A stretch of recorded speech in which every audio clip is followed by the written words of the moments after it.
প্রিয় লিসেনার্স, আসসালামু আলাইকুম। দেশ ও দেশের বাহিরে যে যেখান থেকেই আমাদের এই ভৌতিক ঘটনাগুলো শুনছেন, তো আশা করি সকলেই ভালো আছেন এবং সুস্থ আছেন। প্রিয় লিসেনার্স, আমি অভি আছি আপনাদের সাথে। আজকে যে প্রথম ঘটনাটি আমি আপনাদের সামনে উপস্থাপন করতে যাচ্ছি, তো এই ঘটনাটি আমাদের সাথে শেয়ার করেছেন পলাশ ভাই, এবং পলাশ ভাই এই ঘটনাটি তার চাচার কাছ থেকে শুনেছিলেন। এই ঘটনাটি মূলত একটি রহস্যময় বৃদ্ধ মহিলার ঘটনা। প্রিয় লিসেনার্স, তো আশা করি এই ঘটনাটি আপনাদের ভালো লাগবে। যাই হোক, সকলেই একটু এই ঘটনাটি মনোযোগ দিয়ে শোনার চেষ্টা করবেন।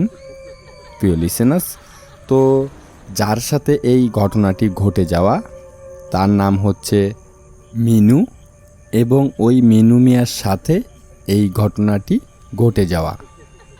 সেই মিনু মিয়া ছিলেন একজন ব্যবসায়ী, তার একটি দোকান ছিল।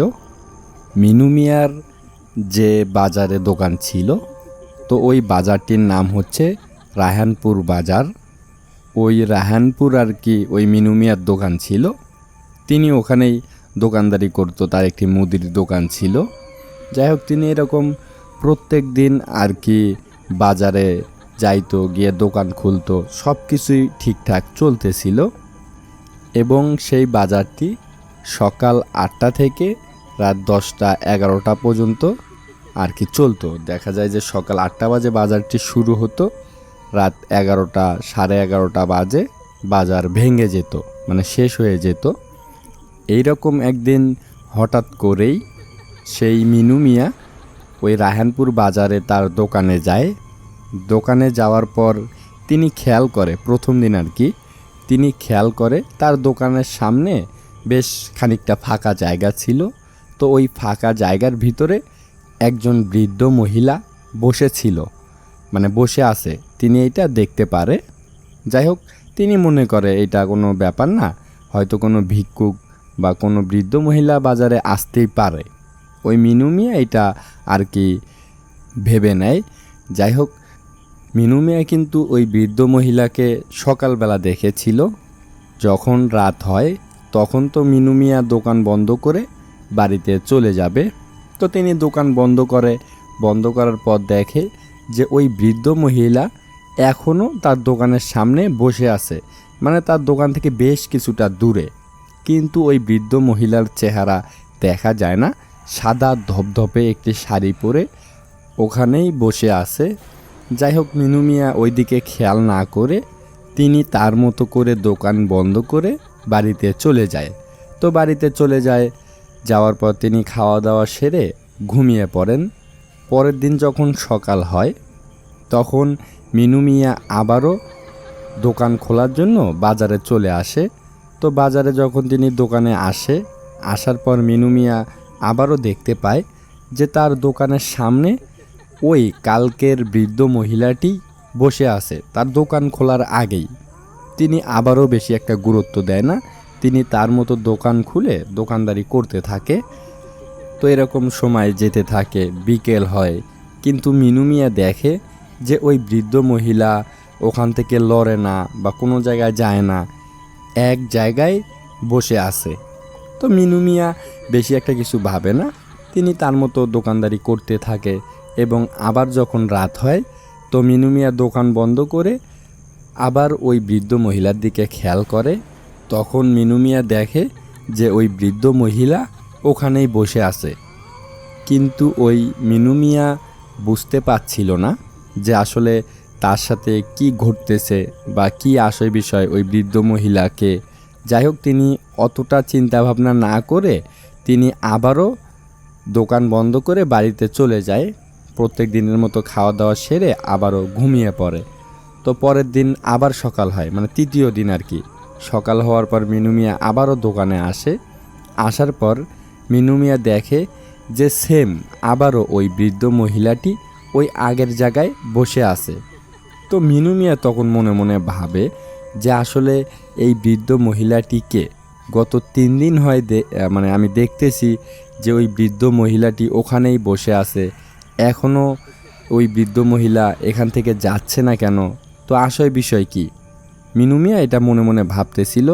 আর এগুলো ভাবতে ভাবতে তিনি দোকান খুলে আবার দোকানে বসে এবং দোকানদারি করতে থাকে। কিন্তু ওই বৃদ্ধ মহিলার মতোই ওই সেম জায়গার ভিতরেই বসেছিল। তার চেহারা দেখা যায় না, শুধুমাত্র সাদা ধপধপে একটি শাড়ি পরে ওখানেই বসেছিল। মানুষ তার আশপাশ দিয়ে যাচ্ছে, তিনি কোনো লড়াচড়া করতেছে না। বা বাজারের ভিতরে যে মানুষগুলো ছিল তারাও ওই বৃদ্ধ মহিলাকে কোনো কিছু বলতেছিল না বা কোনো কথা বলতেছিল না। যার যার মতো শেষে যাচ্ছিল ওই বৃদ্ধ মহিলার পাশ দিয়ে। কিন্তু মিনু মিয়া গত 3 দিন হয় ওই বৃদ্ধ মহিলাকে ফলো করতে থাকে যে আসলে ওই বৃদ্ধ মহিলাকে বা ওখান থেকে কেন লড়তেছে না বা যাচ্ছে না। এখন মিনু মিয়া ভাবে যে আসলে ওই বৃদ্ধ মহিলা এখানেই থাকে নাকি এখান থেকে চলে যায়, এটা কিন্তু তিনি জানতো না। যাই হোক, তো এরকম প্রায় 5-7 দিন কেটে যায়। তো ওই বৃদ্ধ মহিলা একই জায়গার ভিতরে বসে থাকে। মিনু মিয়া যখনই বাজারে আসার পর দেখে যে ওই বৃদ্ধ মহিলা ওই আগের জায়গায় আগের মতো করে বসে আছে। এরকম 7-8 দিন আর কি চলে যায়। কিন্তু মিনু মিয়া একদিনও ওই বৃদ্ধ মহিলার সাথে কোনো কথাই বলে নাই বা বলার চেষ্টাও করে নাই। তিনি শুধু ওই বৃদ্ধ মহিলাকে ফলো করতেছিল বা দেখতেই ছিল যে আসলে বৃদ্ধ মহিলা গত 7-8 দিন হয় কেন এখানে বসে আছে। তিনি এটা খেয়াল করে কিসের জন্য? কারণ তার দোকানের সামনেই, তার দোকানের সোজাসুজি বেশ কিছুটা দূরে, এটা তার চোখে আর কি পড়েই। যাই হোক, তো এরকম বেশ কিছু দিন কেটে যায়, প্রায় 14 থেকে 15 দিন কেটে যায়। কিন্তু ওই বৃদ্ধ মহিলাকে প্রত্যেক দিন ওই মিনু মিয়া দেখতে পারে। তো একদিন মিনু মিয়া মনে মনে ভাবে যে আসলে এই বৃদ্ধ মহিলা কে, কোথায় থেকে আসে এবং কোথায় যায় কিছুই তো বুঝতেছি না, কিন্তু প্রত্যেক দিন আমি তাকে এখানে দেখতে পাই, আসলে রহস্যটা কি? তো মিনু মিয়া একদিন চিন্তা ভাবনা করে যে তিনি দোকান দেরি করে বন্ধ করবে এবং তিনি দেখবে যে আসলে এই বৃদ্ধ মহিলা এখানেই থাকে নাকি বৃদ্ধ মহিলা এখান থেকে চলে যায়। এরকম চিন্তা ভাবনা করে ওই মিনু মিয়া। তিনি দেখবেন যে আসলে বৃদ্ধ মহিলা কোথায় যায় এবং ওই বৃদ্ধ মহিলা কেন এখানে বসে থাকে, বা তিনি রাত্রেবেলা এখানেই থাকে নাকি চলে যায়। এটা দেখার জন্য সেই মিনু মিয়া যখন রাত হয়, দোকান বন্ধ করার সময় হয়, তিনি দোকান বন্ধ করে না। যাই হোক, যখন রাত 11:30 বা 11:15 মতো বাজে, তখন মিনু মিয়া দোকানেই ছিল, দোকান খোলাই ছিল। তো মিনু মিয়া দেখে যে ওই বৃদ্ধ মহিলা ওখান থেকে ওঠার পর তিনি হাঁটা শুরু করে দেয় এবং পশ্চিমের দিকে একটি রাস্তা ছিল, তো ওই পশ্চিমের দিকে চলে যাচ্ছে ওই বৃদ্ধ মহিলা। সেই দিনই ওই মিনু মিয়া ওই বৃদ্ধ মহিলার চেহারা দেখতে পারে। তো মিনু মিয়া যে জিনিসটা দেখে তার চেহারার ভিতরে, তখন মিনু মিয়া বুঝতে পারে যে আসলে এই বৃদ্ধ মহিলার বয়স অনেক বেশি। কারণ তার হাত দেখেছিল, তার চেহারা দেখেছিল, চেহারার ভিতরে ওই রকম ভয়ঙ্কর কিছু ছিল না। কিন্তু মুখ দেখে এবং হাত পা দেখে মিনু মিয়া বুঝতে পারে ওই বৃদ্ধ মহিলার বয়স প্রায় 150 থেকে 200 বছর হবে এইরকম। কারণ তার যে চেহারার চামড়াগুলো, মুখের যে চামড়া, সেগুলো একদম ভাঁজ লেগে গেছে এবং ঝুলে ঝুলে গেছে। হাতের যে চামড়াগুলো, সেগুলোও একদম মনে হচ্ছে যে তুলার মতো একদম নরম। কারণ বৃদ্ধ মানুষের যে চামড়াগুলো সেগুলো একদম নরম হয়ে থাকে। আর ওই বৃদ্ধ মহিলার একটু বেশিই ছিল, দেখে বোঝা যাচ্ছিল। ওই রাত্রেবেলায় আর কি ওই মিনু মিয়া দেখতে পারে। তো মিনু মিয়া দেখে যে ওই বৃদ্ধ মহিলা পশ্চিমের দিকে একটি রোড ছিল, রাস্তা ছিল, ওই দিকেই চলে যাচ্ছে। যাই হোক, মিনু মিয়া তখন ভাবে যে আসলে এই বৃদ্ধ মহিলা চলে যায় এবং কেন যে এখানে বসে থাকে তিনি এটা জানে না। তো মিনু মিয়া দোকান বন্ধ করে তিনি বাড়িতে চলে যায়। ওই বৃদ্ধ মহিলা যখন ওখান থেকে চলে যায়, তখন মিনু মিয়া দোকান বন্ধ করে বাড়িতে চলে যায়। তার সাথে কিন্তু কোনো কিছু ঘটতেছিল না। তো তিনি বাড়িতে চলে যায়। পরের দিন আবার যখন সকাল হয় তিনি আসার পর দেখে যে ওই বৃদ্ধ মহিলা আবারও তার দোকানের সামনে বসে আছে। তো এরকম প্রায় 2-3 মাস ওই মিনু মিয়া একই বৃদ্ধ মহিলাকে ওখানে দেখতে পারে। 2-3 মাস অনেক সময়। যাই হোক, তো মিনু মিয়া এরকম 2-3 মাস যাওয়ার পর তিনি ভাবে যে তিনি একদিন ওই বৃদ্ধ মহিলাকে ফলো করবে, যে আসলে এই বৃদ্ধ মহিলা কোথায় থেকে আসে এবং কোথায় যায়। তাকে কেউ চিনতো না ওই বাজারের, বা কেউ কোনো কিছু জিজ্ঞেস করতো না, তার সাথে কথা বলতো না, বা ওই বৃদ্ধ মহিলাও কারোর সাথে কথা বলতো না। তিনি কোথায় থেকে যেন আসতো, এসে ওই জায়গাটার ভিতরে বসে পড়তো। মিনু মিয়া চিন্তাভাবনা করে যে তিনি একদিন ওই বৃদ্ধ মহিলাকে ফলো করবে এবং তার পিছে পিছে যাবে তিনি কোথায় যায় এবং কোথায় থেকে আসে। মিনু মিয়ার এইরকম আর কি একটা কৌতূহল সৃষ্টি হয়। যাই হোক, তার ঠিক 3-4 দিন পরে ওই মিনু মিয়া ডিসিশন নেয় তিনি আজকেই দেখবে যে ওই বৃদ্ধ মহিলা কোথায় যায়, কোথায় থেকে আসে। তো মিনু মিয়া সেই দিনও দোকান বন্ধ করে না। যখন ওই বৃদ্ধ মহিলা ওখান থেকে ওঠার পর হাঁটা শুরু করে পশ্চিমের রাস্তার দিকে, তখনই ওই মিনু মিয়া দোকান বন্ধ করে ওই বৃদ্ধ মহিলার পিছন পিছন হাঁটতে থাকে এবং ওই বৃদ্ধ মহিলাকে ওই মিনু মিয়া ফলো করতে থাকে। তো মিনু মিয়া ওই বৃদ্ধ মহিলার পিছে পিছে যাচ্ছিল, কিন্তু ওই বৃদ্ধ মহিলা কোথাও থামতেছিল না। এক পর্যায়ে দেখা যায় যে একটি রাস্তা ছিল, যে রাস্তা দিয়ে মানুষ খুবই কম চলাচল করে। পশ্চিমের দিকে গিয়ে ডান সাইডে একটি রাস্তা গিয়েছিল। দেখা যায় যে ওখানে অনেক বাঁশঝাড়, অনেক গাছগাছালি, চিকন একটা রাস্তা। গ্রামে দেখবেন যে বাঁশঝাড়ের ভিতর দিয়ে অনেক সময় অনেক রাস্তা থাকে। তো সেই রকম একটি রাস্তা দিয়ে ওই বৃদ্ধ মহিলা যাচ্ছিল। মিনু মিয়া কিন্তু ভয় পাচ্ছিল না। তো মিনু মিয়াও ওই বৃদ্ধ মহিলার পিছে পিছে যাচ্ছে, মানে অনেকটা ডিস্টেন্স ছিল তাদের ভিতরে, অনেকটা দূরত্ব ছিল। তো মিনু মিয়াও যাচ্ছে। তো এক পর্যায়ে গিয়ে ওই বাজার থেকে প্রায় 1 থেকে 1.5 কিলোমিটার দূরে একটি পুকুর ছিল এবং ওই পুকুরের আশেপাশে কোনো ঘরবাড়ি ছিল না, জঙ্গল টাইপের একটি আর কি জায়গা ছিল ওখানে। আর ওই পুকুরটা কেউ ব্যবহার করতো না, ওই রকম আর কি ওই পুকুরটা পড়েই থাকতো। আর ওই পুকুরের আশেপাশে কোনো ঘরবাড়ি ছিল না, শুধু জঙ্গল আর জঙ্গল। ওই বৃদ্ধ মহিলা যখন ওই পুকুরের কাছে যায়, প্রিয় লিসেনার্স, তো পুকুরের আশেপাশের কোনো সাইড দিয়ে কোনো রাস্তা ছিল না। যাই হোক, তো ওই মিনু মিয়া দেখতে পারে যে ওই বৃদ্ধ মহিলা পুকুরের পানিতে নামে এবং পুকুরের পানিতে যখন ওই বৃদ্ধ মহিলা নামে, তো বৃদ্ধ মহিলা যখন একটি করে পা পানির উপরে দেয় বা সামনে এগিয়ে যাওয়ার চেষ্টা করে, তখন ওই মিনু মিয়া দেখতে পায় ওই বৃদ্ধ মহিলা যেখানে পা দিচ্ছে ওখানেই আর কি একটি করে সিঁড়ি ভেসে উঠতেছে পানির ভিতরেই। মানে আশ্চর্য একটা বিষয় আর কি। মিনু মিয়া দেখে যে বৃদ্ধ মহিলা পানির উপর দিয়ে হেঁটে যাচ্ছে, কিন্তু বৃদ্ধ মহিলা যেখানেই পা দিচ্ছে সেখানে একটি করে সিঁড়ি ভেসে উঠতেছে।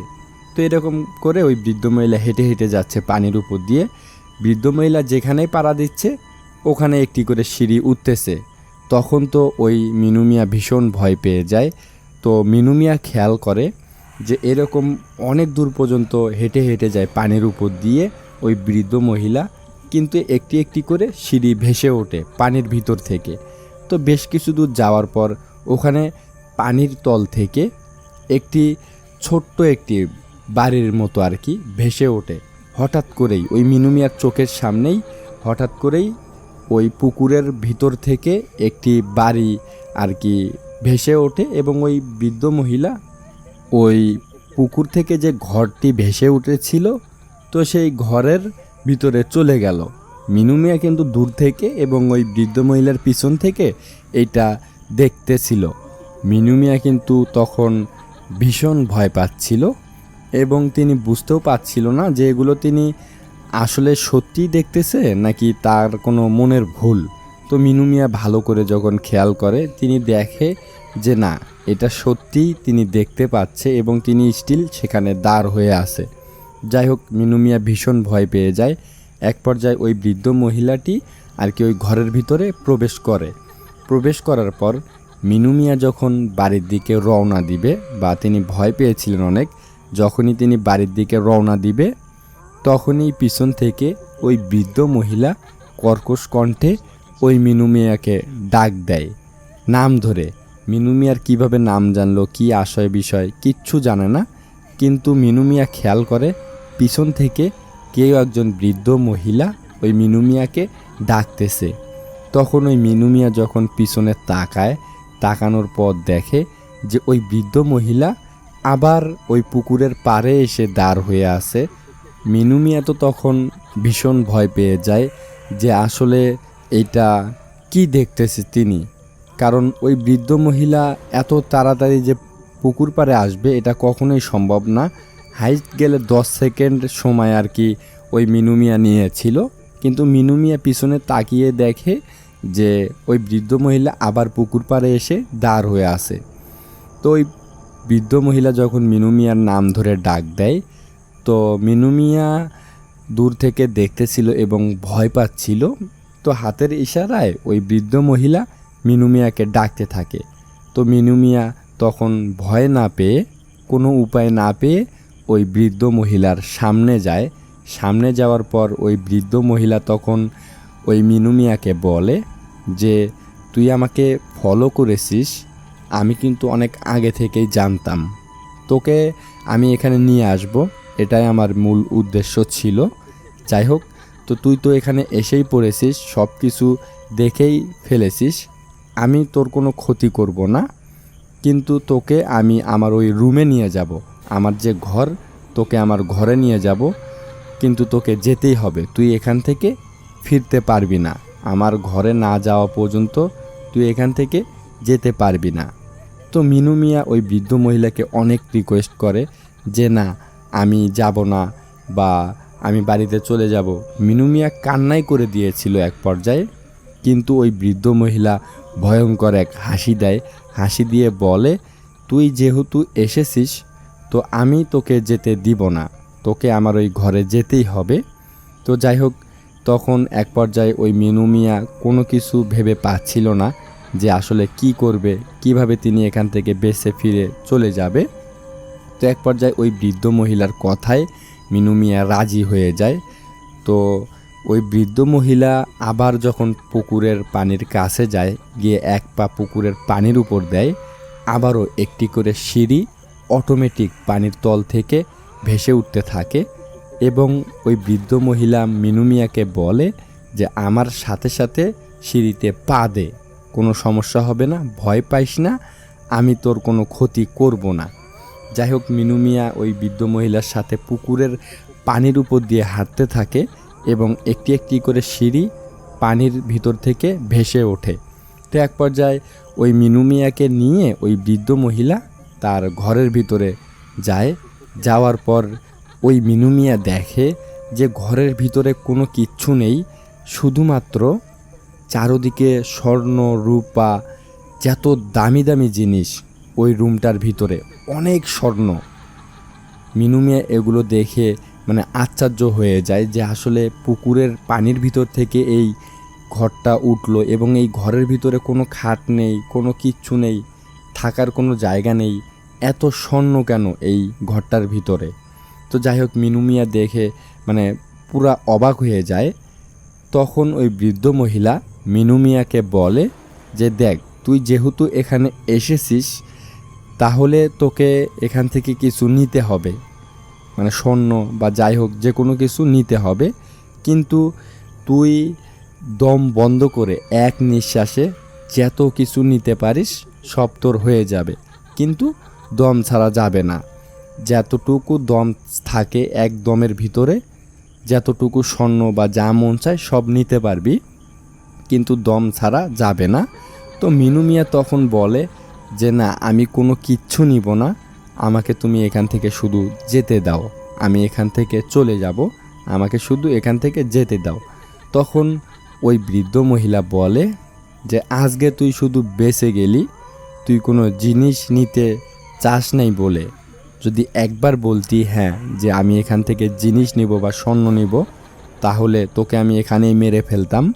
তখন নাকি ওই বৃদ্ধ মহিলার ভিতরে একটা ভয়ঙ্কর রূপ চলে আসে বা ভয়ঙ্করভাবে কথা বলে বা ভয়ঙ্করভাবে ওই মিনু মিয়ার দিকে তাকায়। যাই হোক, তখন ওই বৃদ্ধ মহিলা ওই মিনু মিয়াকে বলে যে আজকে তুই বেঁচে গেলি, তুই শুধু কোনো কিছু নিতে চাসনি বলে, তো তুই এখান থেকে চলে যা। আজকে তোকে আমি ছেড়ে দিলাম, যদি আর কখনো তুই এখানে আসিস তাহলে তোকে আমি মেরেই ফেলবো। ওই বৃদ্ধ মহিলা মিনু মিয়াকে এইভাবে বলে এবং মিনু মিয়াকে ওই বৃদ্ধ মহিলা আরও বলে যে তোকে একটা কথা বলি, তুই আমার বাড়িতে এসেছিলি এবং সব কিছু দেখেছিস, আমি কোথায় থাকি এবং কিভাবে আসি, সব কিছুই দেখেছিস। তুই যদি এই কথাগুলো কোনো লোকের সাথে শেয়ার করিস বা কোনো লোকের কাছে বলিস, একটা কথা মনে রাখবি, সাথে সাথে তোর মুখ দিয়ে নাক দিয়ে রক্ত বের হয়ে তুই মারা যাবি। এই কথাগুলো কাউকে বলা যাবে না। যদি ভুল করেও কখনো কাউকে বলিস, বলার পরে তুই সাথে সাথে মারা যাবি, তোর মুখ নাক দিয়ে রক্ত পড়ে তুই মারা যাবি। ওই বৃদ্ধ মহিলা আর কি ওই মিনু মিয়াকে এই কথা বলে। যাই হোক, মিনু মিয়া তখন আবারও ওই বাড়ি থেকে চলে আসে, মানে ওই বৃদ্ধ মহিলা যেখানে নিয়ে গিয়েছিল ওখান থেকে চলে আসে। মিনু মিয়া যখন পুকুরের পাড়ে আসে, আসার পর মিনু মিয়া পিছনে তাকায়, তিনি দেখতে পায় যে ওই ঘরটি আবারও পানির তলে সুন্দরভাবে ডুবে গেল এবং সিঁড়িগুলোও পানির তলে ডুবে গেল। বৃদ্ধ মহিলাটা কিন্তু ওই ঘরের ভিতরেই ছিল। তিনি দেখে ওই বৃদ্ধ মহিলাকে নিয়েই ওই ঘরটি সিঁড়িগুলো একদম পানির তলে ডুবে গেল। তো মিনু মিয়া এই দৃশ্য দেখে ওখান থেকে দৌড়াতে শুরু করে। তো এক পর্যায়ে তিনি দৌড়াতে দৌড়াতে কোন দিক গিয়েছিল বা কোথায় গিয়েছিল তার কোনো কিছু মনে ছিল না।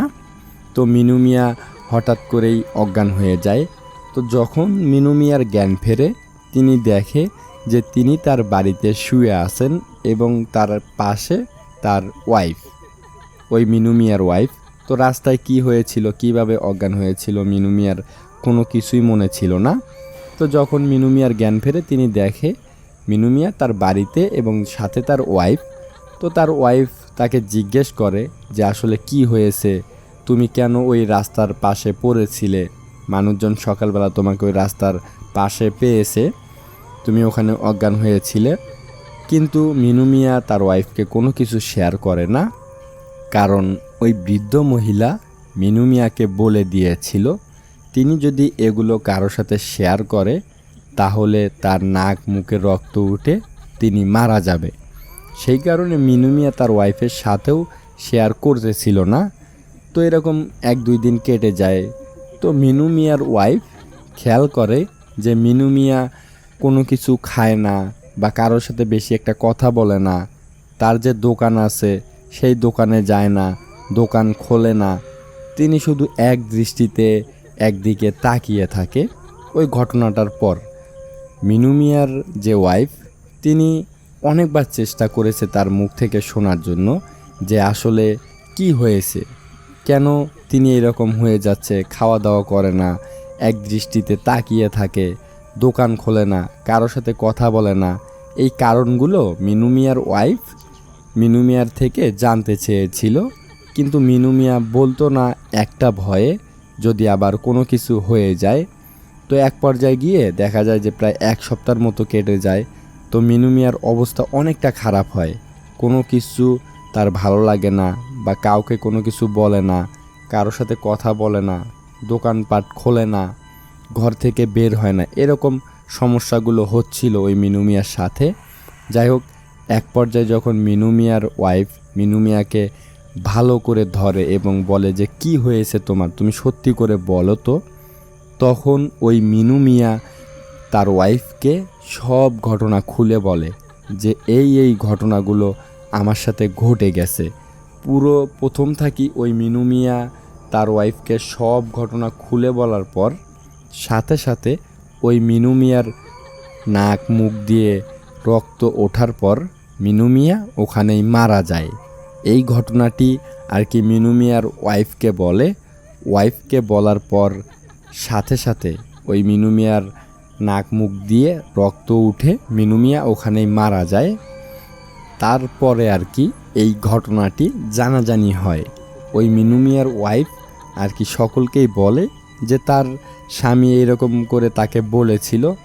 বলার পরেই তার নাক মুখ দিয়ে রক্ত উঠে আর কি তিনি মারা যায়। মিনু মিয়ার ওয়াইফ পুরো গ্রাম ছড়িয়ে দেয় যে এরকম ঘটনা তার সাথে ঘটে গিয়েছিল। তখন আর কি ওই পলাশ ভাইয়ের চাচা তিনি শুনেছিল। প্রিয় লিসেনার, শুনে পলাশ ভাইয়ের সাথে এই ঘটনাটি শেয়ার করেছে। আর এই ঘটনাটি কিন্তু আজকালের ঘটনা না, আজ থেকে প্রায় 40-45 বছর আগের ঘটনা। ওই পলাশ ভাইয়ের চাচার বয়স তখন ছিল 14 বা 15 বছর। আজ থেকে অনেক বছর আগের ঘটনা। প্রিয় লিসেনার্স, মূলত এই ছিল ঘটনাটি। কিন্তু ওই রহস্যময় বৃদ্ধ মহিলা আসলে কী ছিল, কে ছিল, এটা আজ পর্যন্ত কেউ জানতে পারে নাই, বা আজ পর্যন্ত কারো চোখে ওই রকম কিচ্ছু পড়ে নাই। কিন্তু ওই বৃদ্ধ মহিলাকে পরবর্তীতে ওই বাজারে কেউ আর দেখতে পারে নাই, কারো চোখেও ওই বৃদ্ধ মহিলা কখনোই আর পড়ে নাই। প্রিয় লিসেনার্স, মূলত এই ছিল ঘটনাটি। অনেক ইন্টারেস্টিং একটা ঘটনা শুনলাম আমরা। অসংখ্য ধন্যবাদ জানাচ্ছি পলাশ ভাইকে যে তিনি এত সুন্দর এবং এত ভয়ঙ্কর একটি ঘটনা আমাদের সাথে শেয়ার করেছেন। পলাশ ভাইকে অসংখ্য ধন্যবাদ। প্রিয় লিসেনার্স, তো এখন যে ঘটনাটি আমি আপনাদের সাথে শেয়ার করতে যাচ্ছি, তো এই ঘটনাটি আমাদের সাথে শেয়ার করেছেন কাউসার ভাই, এবং এই ঘটনাটি কাউসার ভাইয়ের এক দাদার সাথে ঘটে যাওয়া। প্রিয় লিসেনার্স, ঘটনাটি আজ থেকে প্রায় 30 থেকে 32 বছর আগে ঘটে যাওয়া। যাই হোক প্রিয় লিসেনার্স, তো সেই কাউসার ভাইয়ের দাদার নাম ছিল সামাদ। আসলে সেই সামাদ দাদার সাথেই এই ঘটনাটি ঘটে যাওয়া, এবং এই ঘটনাটি মূলত একটি কবরস্থানকে কেন্দ্র করে। যাই হোক, তো সেই সামাদ দাদা তিনি অনেকগুলো হাঁস পালতেন। সেই সময় দেখা যায় যে তার 25 থেকে 30টার মতো হাঁস ছিল। তিনি সেই হাঁসগুলো পালতেন। আর গ্রামে দেখা যায় যে হাঁসগুলো সকালবেলা ছেড়ে দেওয়া হয়, তো হাঁসগুলো খাওয়া দাওয়া শেষ করে হাঁসগুলো পুকুরে পুকুরে চলে যেত।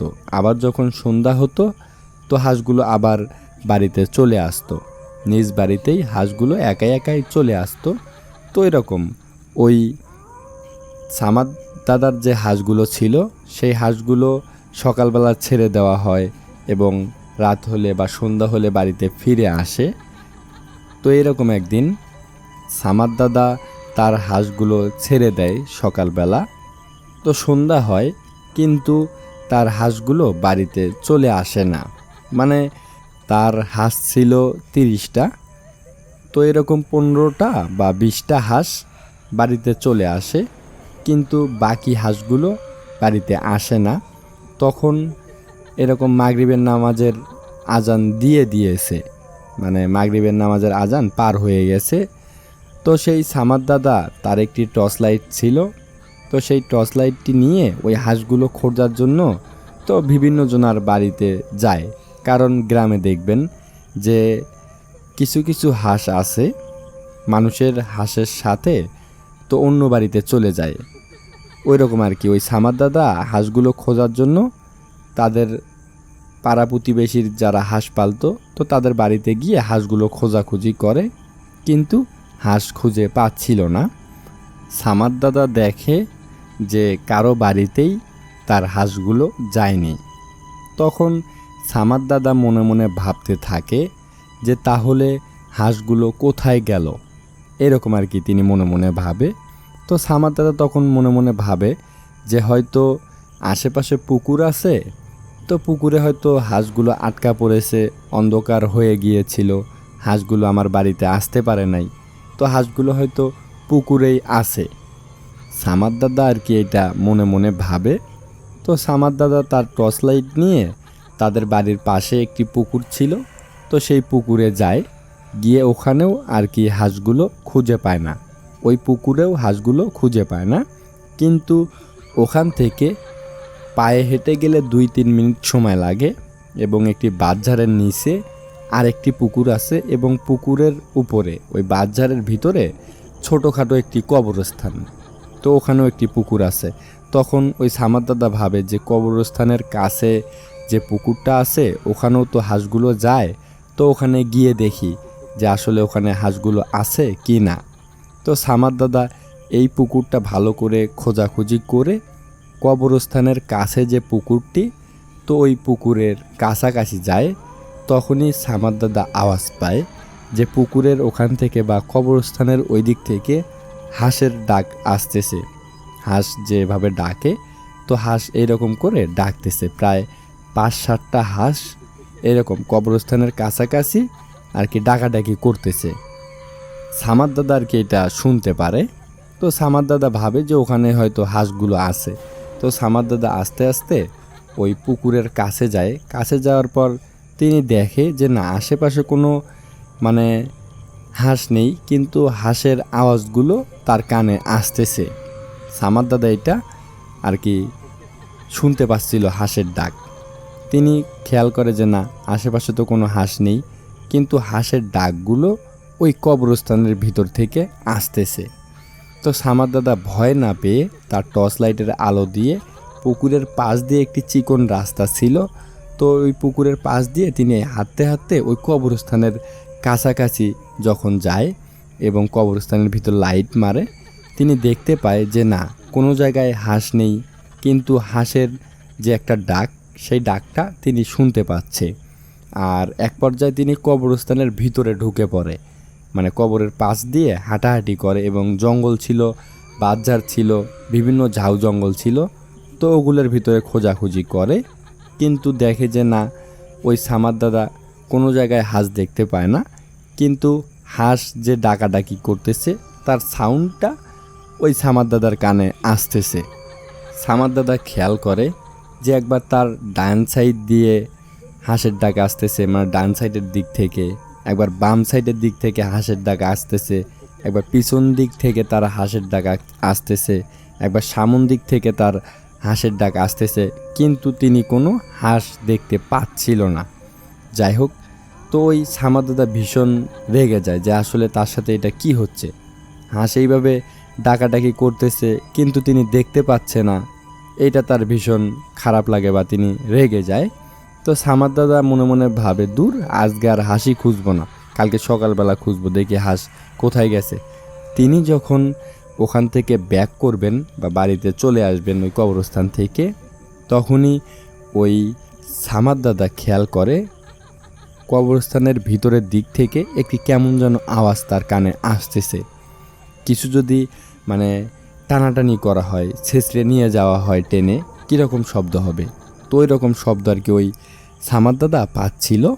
তো সামাদ দাদা যখন পিছন ফিরে তাকায়, তখন সামাদ দাদা দেখে যে একটি কালো অবয়ব, মানুষের আকৃতির বা একটা ভয়ঙ্কর একটা প্রাণীর অবয়ব, কালো কুচকুচে, তার চোখগুলো একদম লাল টকটকে। তো কবর খুঁড়ে ওই কালো কুচকুচে অবয়বটি কবরের ভিতর থেকে লাশগুলো টেনে টেনে বের করতেছে। ওই সামাদ দাদা তার নিজের চোখে এটা দেখতে পারে যে ওই ভয়ঙ্কর কালো অবয়বটি লাশ বের করতেছে কবরের ভিতর থেকে, এবং লাশগুলো পচে গেছে বা মাংস পড়ে গেছে এরকম একটা অবস্থা, এবং ওই কালো অবয়বটি অনেকটা লম্বা ছিল।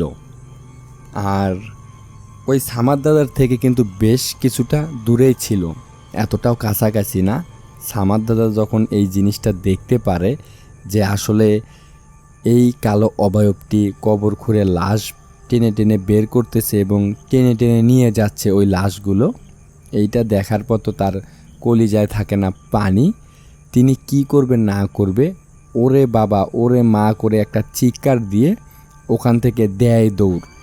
এক দৌড়ে তিনি পুকুরটা পার হয়ে রাস্তায় যখন চলে আসে, রাস্তায় আসার পর ওই সামাদ দাদার আর কিছু মনে থাকে না, তিনি সাথে সাথে ওখানে অজ্ঞান হয়ে পড়ে যায়। তো ওই রাস্তা দিয়ে সবসময় লোকজন চলাফেরা করতো। যাই হোক, এরকম লোকজন যাতায়াত করতেছিল। তো এই সামাদ দাদার গ্রামেরই একজন লোক, তিনি আর কি দেখতে পায় যে সামাদ দাদা রাস্তার সাইডে অজ্ঞান হয়ে পড়ে আছে। তো তখন তাকে ধরাধরি করে এবং চিৎকার চেঁচামেচি করে আরও লোকজন জড়ো করে সামাদ দাদাকে বাড়িতে নিয়ে যাওয়া হয়। বাড়িতে নিয়ে যাওয়ার পর ওই সামাদ দাদার জ্ঞান ফেরানোর চেষ্টা করে এবং এক পর্যায়ে জ্ঞান ফেরে। জ্ঞান ফেরার পর ওই সামাদ দাদাকে জিজ্ঞেস করা হয় যে আসলে কি হয়েছিল বা কেন তিনি ওই রাস্তাতে অজ্ঞান হয়ে পড়েছিল। তখনই সামাদ দাদা পুরো ঘটনাটা আর কি ওই তার পাশে থাকা যে লোকজনগুলো সবাইকে খুলে বলে যে এরকম ওই কবরস্থানে তার সাথে এরকম একটি ভয়ঙ্কর ঘটনা ঘটে গেছে। তখন আর কি তিনি সব কিছু শেয়ার করে। যাই হোক, তো ওই সামাদ দাদার ওয়াইফ তিনি একটু জাননেওয়ালা ছিল, পরেশগার মানুষ ছিল। যাই হোক, তিনি দোয়া দৌলত পরে ওই সালাম দাদাকে ঝাড়ফুঁক করে দেয়। তো পরবর্তীতে আর ওই সালাম দাদার কিচ্ছু হয়নি বা তিনি কোনো কিছু দেখেওনি, আর কোনো কিছু ঘটেওনি। কিন্তু তিনি তার নিজের চোখে ওই কালো অবয়বটিকে দেখেছিল এবং ওই কালো অবয়বটি কবরের ভিতর থেকে লাশ টেনে টেনে বের করে নিয়ে যাচ্ছে, এগুলো তিনি তার নিজের চোখেই দেখেছিল। প্রিয় লিসেনার্স, তো এই ছিল মূলত কাউসার ভাইয়ের পাঠানো ঘটনাটি।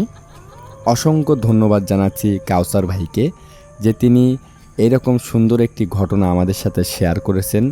অনেক ভয়ঙ্কর একটি ঘটনা। প্রিয় লিসেনার্স, তো আশা করি কাউসার ভাইয়ের পাঠানো ঘটনাটি আপনাদের ভালো লেগেছে এবং যারা এখনও ভূতের খোঁজে ইউটিউব চ্যানেলটি সাবস্ক্রাইব করেননি তারা অতি দ্রুত ভূতের খোঁজে ইউটিউব চ্যানেলটি সাবস্ক্রাইব করে ফেলুন। এই রকম বা অন্য রকম মানুষের সাথে ঘটে যাওয়া বিভিন্ন ধরনের ভৌতিক ঘটনাগুলো শোনার জন্য। প্রিয় লিসেনার্স, তো আজকে এই দুইটি ঘটনায় থাকলো।